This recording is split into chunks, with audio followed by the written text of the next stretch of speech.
kapende di eloko yango bozelaki ye sango ya mokwake ya mbiji mpo na bino nyonso baressortissant sud ubangi bana ya gemena ya bido yango yo compagnie africaine d'aviation CAA na mokuse oyo mesana kopesa bilengi azongisi bavol na ville ya gemena désormais bokobanda kozwa 2 fois par semaine veut dire lundi na jeudi bavol vers Kinshasa gemena Kinshasa kasi bavol yango pe na avion bimpuka te kasi na Airbus A320 CAA elengi bangwaka boa elengi boa suka po moto eloba etumba nangwaka opika pende akosa te po bompikiliki boa nango pardon CAA 30 ans d'expérience mokoka na service ya peuple congolais mokili mona pendima les lois sopeli bana gemena luxe ya mpepo pe savoir faire na ye na CAA mosala se mosala.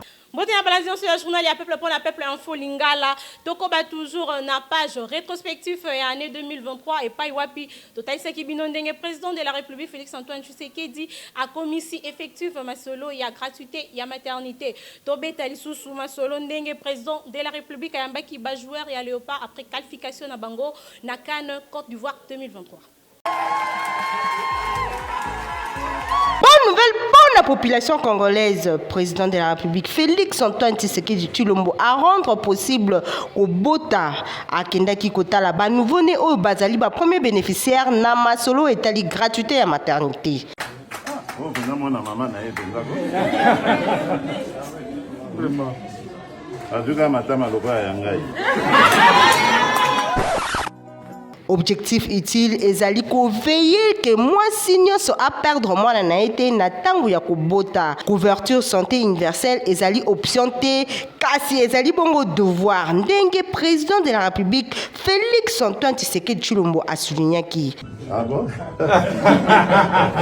déjà bon il faut penser à donner quelque chose à ma famille.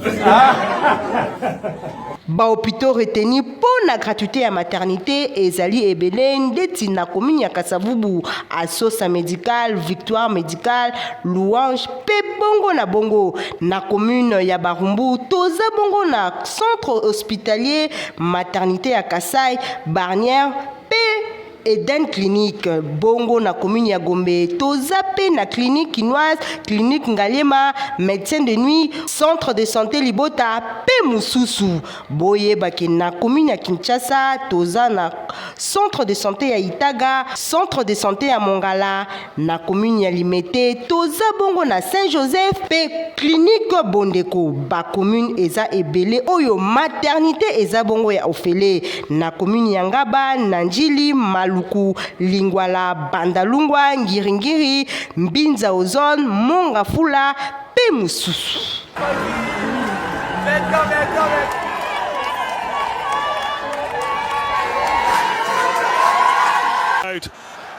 And they might have broken offside.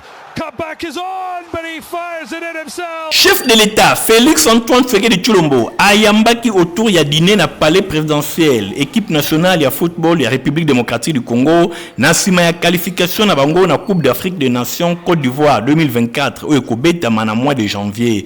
Bosimba ke na occasion oyo chef de l'État a talisi engagement na ye a ko s'impliquer personnellement pour que ba Léopard ya République démocratique du Congo bazanga elo côté pour na ba préparatif na bango na CAN ezali koya chef de l'État alobi alingi ke ba Léopard batika la concentré pour na makambo etali préparation na bango nyonso etikali gouvernement a ko s'occuper na yango pour résultat ezala kitoko. Président de la République a souhaité que 11 nationales baye bana kozala vraiment accompagner et pas ya nation a souhaité bango meilleur CAN pour na Côte d'Ivoire 2024 alobi encadrement ya gouvernement et kozanga te na ngambu na ye sélectionneur ya ba Léopard a salué engagement ya ba joueur oyo ba se montra qui déterminé pour na kozwa qualification oyo mérite oyo et pesami na ba joueur oyo ba s'investisaki pour na kopesa nation mobimba ya RDC fierté pe kotalisa ke kolata mayo ya RDC ezali bongo honneur ndenge Sébastien de Sabre alobaki bosimba ke samedi 9 septembre 2023 président de la République Félix Antoine Tshisekedi Tshilombo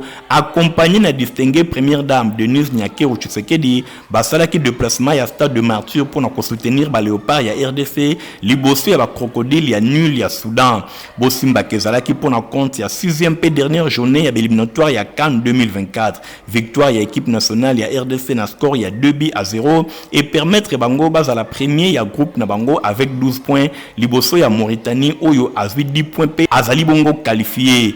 CAN oyo ekozala organisé na Côte d'Ivoire na année 2024 na mois de janvier ekozala bongo 20e participation ya République démocratique du Congo na CAN.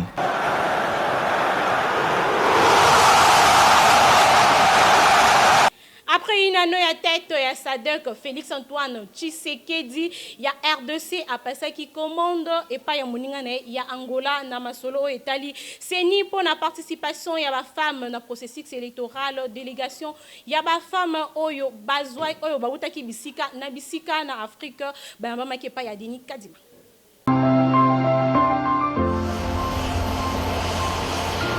Après une année na tête ya SADC, Bosimba ke chef de l'État, Félix Antoine Tshisekedi Tshilombo a passé qui bâton ya commandement et pas ya moninga na ye angolais Joao Lourenço ezalaki jeudi na ville ya Luanda, capitale ya Angola.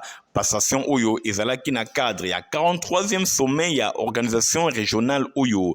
Bosimba ke asalaki bilan ya mandat na ye chef de l'État Félix Antoine Tshisekedi Tshilombo asaliwaki solidarité ya ba état membre ya SADC Oyo ba participaki na ba décision moko courageuse pour na ko déployer mission na République démocratique du Congo pour na ko soutenir ba effort et ko lutter na ndenge nini ko neutraliser ba activité ya ba groupe terroriste ya ba M23 Oyo bango bazali kosala terreur na est ya République démocratique du Congo na ndenge bazali soutenir epai ya Rwanda pe bazali kosala ba violation ya makambo ebele pona oyo etali droit de l'homme, droit international humanitaire natina wana guerre injuste oyo ba imposé na République démocratique du Congo ezali komema ba milliers ba compatriotes ya RDC baye bana ko vivre na ba conditions moko ya mabe ndenge chef de l'État Félix Antoine Tshisekedi Tshilombo alobaki na discours na ye oyo apesaki avant basa la remise et reprise elongo na président entrant Joao Lourenço ya Angola.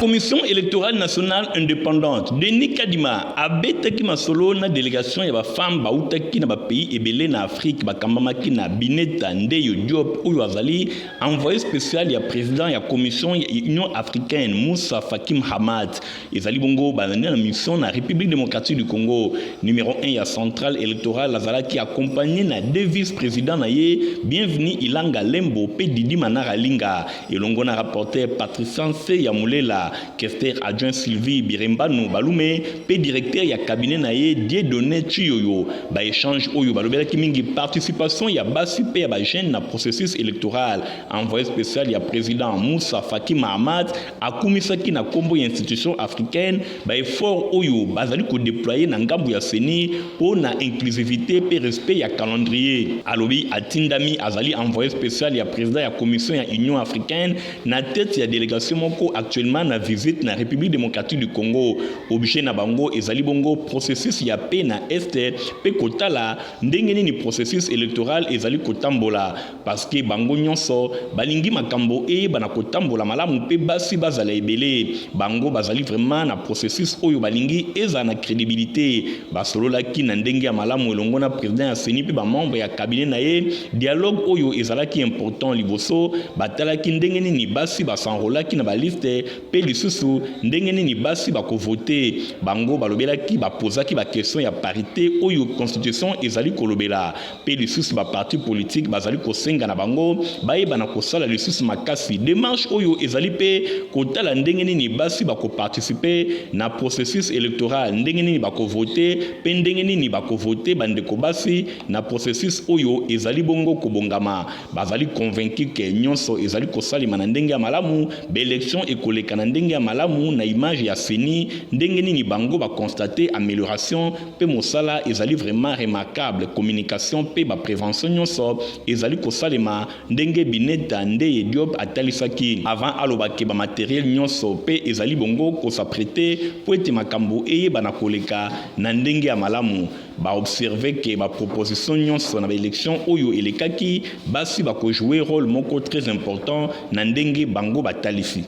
Na masolo etali francophonie bolandaka ndenge batlete o bautaki bisika na bisika bazalaki bongo loger na site ya Unicune kaka na même masolo ya francophonie to vivaki cérémonie ya ouverture ya baje ya francophonie esalamaki na Kinshasa du 26 juillet au 6 août.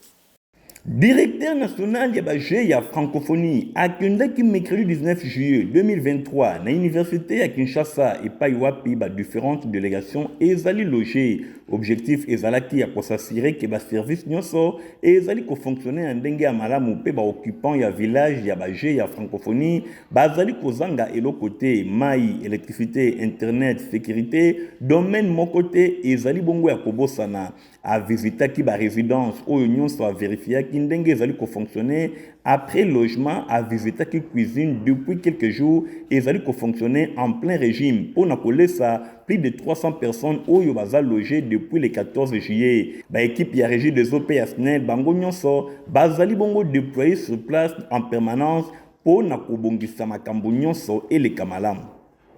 Le jeu de la francophonie. ezali mpona mbala ya liboso stade de martyr ya Kinshasa koyamba milulu ya niveau international ya hauteur oyo Kinshasa eninganaki na bakwen nyonso plus de 80 000 places ezalaki ya kotonda sur 40 pays oyo esengelaki baparticipe Kinshasa bayambaki 36 pays bango yeyo batalisaki présence na bango na défilé tokoki kotanga France, Roumanie, Fédération ya Wallonie, Bruxelles, Canada, Liban, Maroc, Tchad, Vietnam, Madagascar, Île Maurice, Émirats Arabes Unis, Gabon, Congo, Brazzaville, Djibouti, Bénin, Suisse, Sénégal, Arménie et Bongo Bozwa, Bana ya Mboka, République démocratique du Congo. Ezalaki opesi mbwa aboyipe alobi akoliate. Ba pays nyonso oyo ezali ba pays oyo malgré ba langue na bango bandima pe langue française retrouvailles inédites ya partage solidarité unité pe égalité maloba epesamaki epai ya OIF pona ba discours ya ndenge na ndenge chef de l'état Félix Antoine Tshisekedi Tshilombo yepe azwaki maloba pona ko prononcer discours na yepe ko pesa ba bienvenue ba pays participants pe ko féliciter OIF na ndenge organisation esalemaki. Je déclare ainsi ouvert les 9e Jeux de la francophonie. Bonne chance à tous. Bosimba Kenyonso elekaki vraiment kitoko ndenge chef de l'état atalisaki na maloba na ye azanga kite kotalisa na monde guerre injuste oyo RDC azali victime na yango pe bazali kobunda contre ba M23 na soutien ya Rwanda pe quelques pays voisins ya RDC temps fort ya ouverture oyo ezalaki spectacle inédit na oyo etali culture ba danse ba saper musique pe makambo ya ndenge na ndenge ba fait d'artifice nyonso stade de martyr ezalaki vraiment en couleur ndenge tomonaki na mikili mosusu ba congolais balobaki francophonie oye nyonso elekaki kitoko organisation sécurité ambiance pona kolobake c'est le Congo qui a gagné.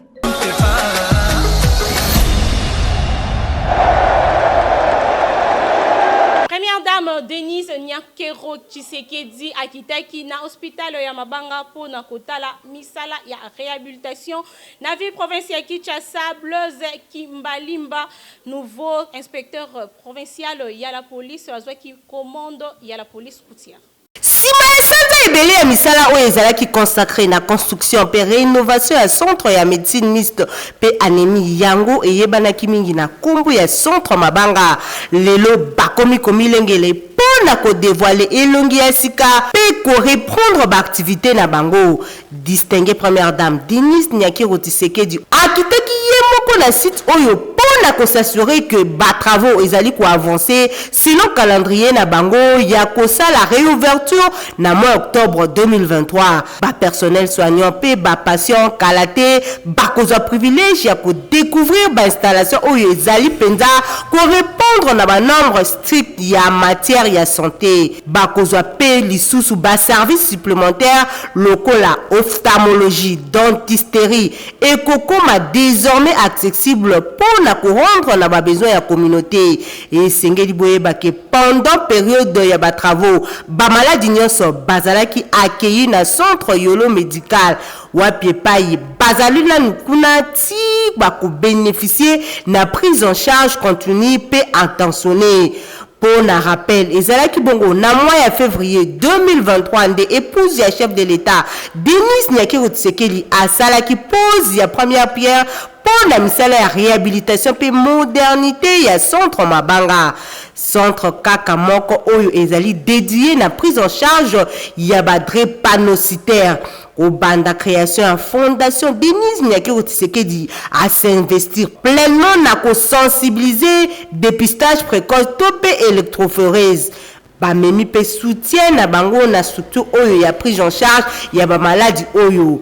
Lelo oyo grâce ya appui ya ba précieux partenaire na bango ba malade ba komi ko bénéficier d'un environnement moko ya kitoko et sengedi bosimba lisusu ke réouverture ya centre Mabanga et ko marquer étape monene la lutte ya centre drépanocytose oyo pe engagement ya fondation na amélioration ya prise en charge sanitaire.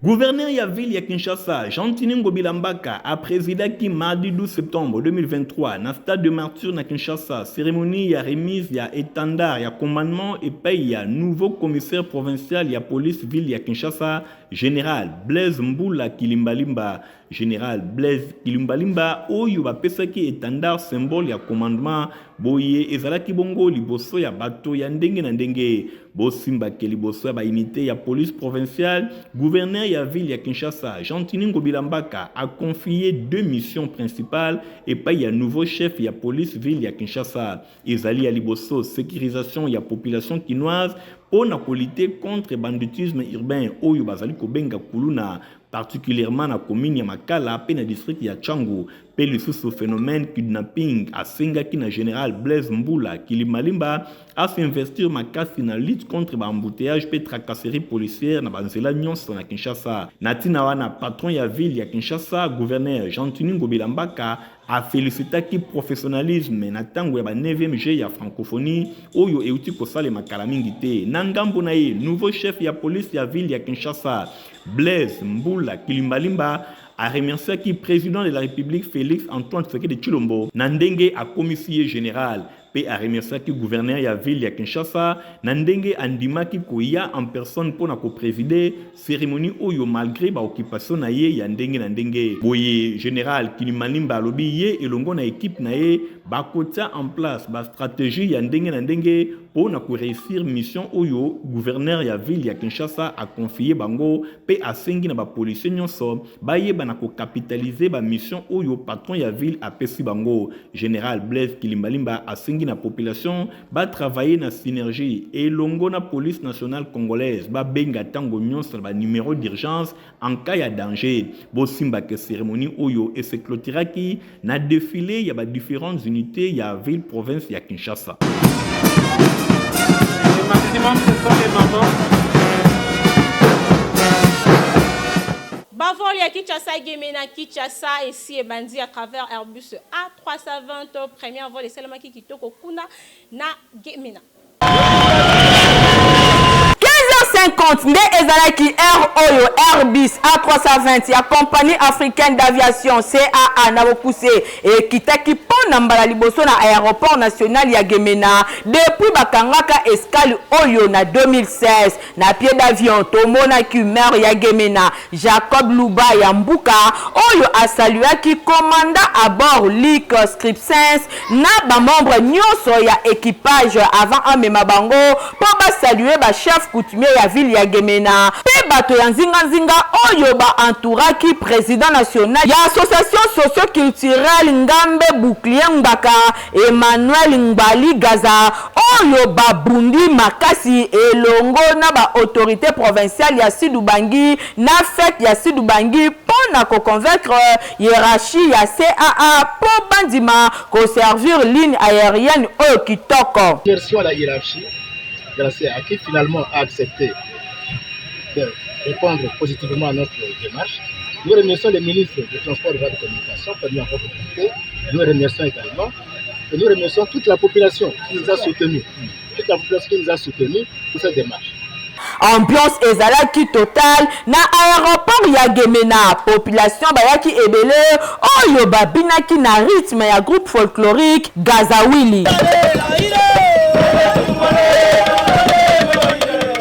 elandisamaki na visite ya avion na kati epai ya bachef coutumier mpo na korendre compte ya confort pe capacité d'accueil nango mpo na premier vol oyo bondimelangaki CAA azalaki na 123 passagers na arrivé pe 92 na départ ya Gemena oyo ezali penza motif ya fierté pour na chef ya escale Monsieur Longondo GG. À la joie pour la journée d'aujourd'hui puisque mon patron m'a honoré. Je suis en train de rassurer la population que nous sommes là.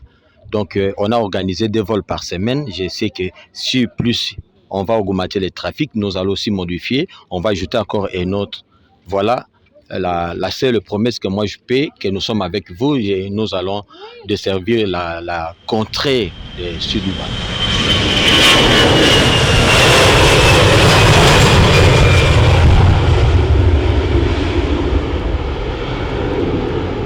Eric Travel, Zali Bongo agence ya mwana mboka Eric Mwamba Nathalie Kaila badetail. Tango yango oyo mwana kin ozana posa kokende partout na ba pays nyonso ya Schengen na yebisa bino l'homme ambassadeur ya développement mwana mboka Eric Mwamba aza kosunga yo na ba démarche na yo ADG Eric Mwamba elongo na agence Eric balobi vous sa confiance ya sur agence Eric Travel droit ngara binde na pisaki. Tunanga nini mwana mboka Eric Mwamba alobi bonne année na Noël na yo yango oyo. Baki bien famille d'accueil eza mobimba na Belgique, eza mobimba na France, eza mobimba na Italie, na Schengen mobimba.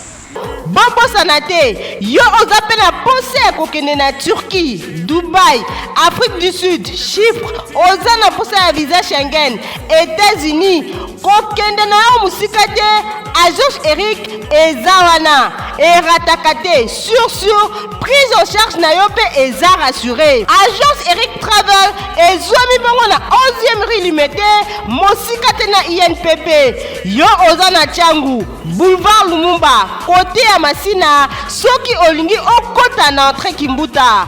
Na Mikonga, na commune ya Ntele, ozali sur boulevard Lumumba, numéro 44, na quartier Mikonga na commune ya Ntele, référence à CCT, non loin ya alimentation régale. Bana ya Funa, na diagonale ya commissariat la police, côté ya Rekingabwa. Bongo na Victoire 2 na commune ya Kasavubu, doswami sur avenue Bongandanga, numéro 2, na commune ya Kasavubu, na kati ya immeuble PP Center.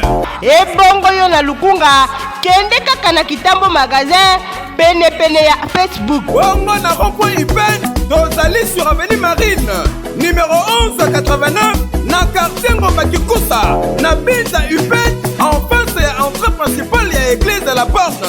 Agence Eric Travel, ezome mabino likolo, bokome la pema. J'ai pris le McDo, j'en ai fait cadeau, j'en ai ghetto. Motono swalingana tabasapatu ya kitoko esika eza se moko na 7e cri et pas ya papa griffe ndenge héritier mapinde mpe Igor Tik Batalisia. Papa sinangai eutako apio. Olingaka basapatu kitoko, olingaka mokoto ya malonga oyo ekobimisa yo propre liboso ya bato nyonso. Esika eza se moko na 7e rue na commune ya Limete na place commerciale na Petit Boulevard. Tala malamu yeyo collègue ya bato nyonso basalaka basapatu minene na mikili ya poto basapatu ya kitoko oyo bino boyebi. Yeyo yemoko ayebi mosala na ndenge akosakana te bato nyonso bayebi. Collègue ya Jimmy Weston azali kosala koto na ndenge ya kosakana te. Nayebi ke chef de l'État Fachi Beton oyebi nga na Kombo, oyebi nga na Elongi, oyebi nga na Moussara. Moi je pense que c'est déjà quelque chose de bon. Puis oyebi batezaki na Limete. Toki na premier ministre ozalaka na yo na Nize oyo kota palais du peuple obenga ngai tokutana. Mais tu le loka ba blocage. Mais on a même la ministre là, ministre de la culture Azali, ministre de l'industrie Azali, ministre de PMI Azali, PMR. Mais pourquoi tu es au Changa Maboko, on a diminué le taux de chômage? pour nous les hommes. Par contre, nous avons pas Patrice pour diminuer tout en un pour encadrer jeunesse, pour transformer Bango. Si on dit que ça la sapate, est-ce que on a besoin de ça pour nous? Je ne pense pas. Automatiquement, à Oluka, Azala, responsable pour qu'il y ait des familles. Mais pourquoi? Dans ça, il était pourquoi? Dans ce rôle-là, on a fait dans la gentille Mobila. Adjoint ils allaient chez Goko Moulumba, fils gouverneur Gentili Modula. Nous avons même bonne foi. Alors, mais pas chef de l'État, il a fait mon compte au Bonaï, qui m'a politique, moi, ma caméra. Mais il fait qu'il bonne foi, l'autorité nous suspect pas en haut. Moi, je pense que nous sommes effort. Et ça, des fois, on a vu nous. On a des fois, on a la salle. Ceux qui étaient dans la 7e rue, place commerciale, na petit boulevard, place partie soit un peu monsieur mon ambassade d'Adour à Kekele, pour nous dans la présence de la salle. Nous avons bien organisé. Nous avons des candidats, nous avons l'État le plutôt soutenir Yango na Bimisi. Mais, il faut soutenir un gars. Bon, je comprends, tant que client nous soit pour Dakar,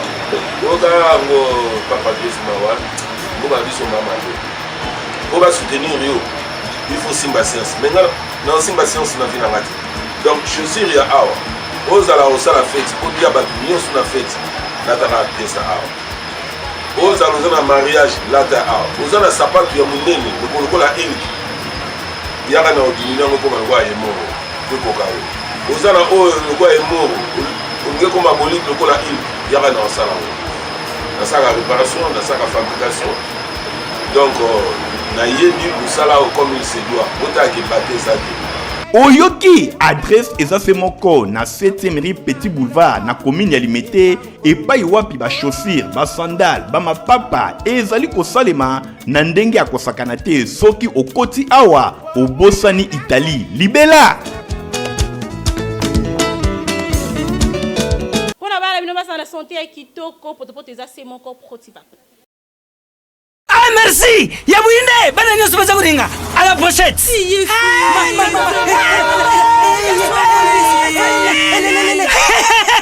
Vous allez quoi, mais Protivap est tonne la protéine et énergie! Ah papa, merci pour les Protivap, c'est bon pour les enfants. Eh Bino, bote la baonine! Bote ma bote la Bino! Vamos kansa bomba bonga! Pona bana na yo bakumarukura bana oyo! Faut laisser kabango, poto Protivap! Et ça, pota te! Allez, kamata! Bon appétit! Bana nyeso ba yaka Protivap! Ah, bah si kulia ya bango Protivap, ba bandi ba dansi na bango ya ba bébé pro. Tala! Ba yango, chata kitoko ntoto makachi. Tukana mbimbi, oyo tukana mbimbi. Makusa! Protivap, poto kitoko pona ba bébé pro. Journal rétrospectif, il y a année 2023 et comme Inasuka, Igor Tingazaki Bongo, Nassima ya caméra, montage, estimé beaucoup na Christian, Kiangebe Niazalaki accompagné na Fabrice Lundombe, journal le peuple en plein des alaka, supervisé par Naemoko héritier, Mapinde Mingam, Mikotota et Mikolezali Koya, Afar. CA ai etumba na ngwaka opika pendedi eloko yango bozelaki eye sango ya mokweke ya mbiji pona bino nyonso ba ressortissant sud Ubangi bana egemena ya bilu yango yo compagnie africaine d'aviation CA na mokuse oyo mesana kopesa bilengi azongisi bavol na ville ya Gemena désormais bokobanda kozwa 2 fois par semaine veut dire lundi na jeudi bavol vers Kinshasa Gemena Kinshasa kasi bavol yango pe na avion bimpuka te kasi na Airbus A320 CA elengi bangwaka bo elengi bo asuka po moto eloba etumba na ngwaka opika pende akosa te po bompikiliki bo nango pardon CAA 30 ans d'expérience mokoka na service ya peuple congolais mokili mona pendima les lois sopeli bana Gemena luxe ya mpepo pe savoir faire na ye na CAA mosala se mosala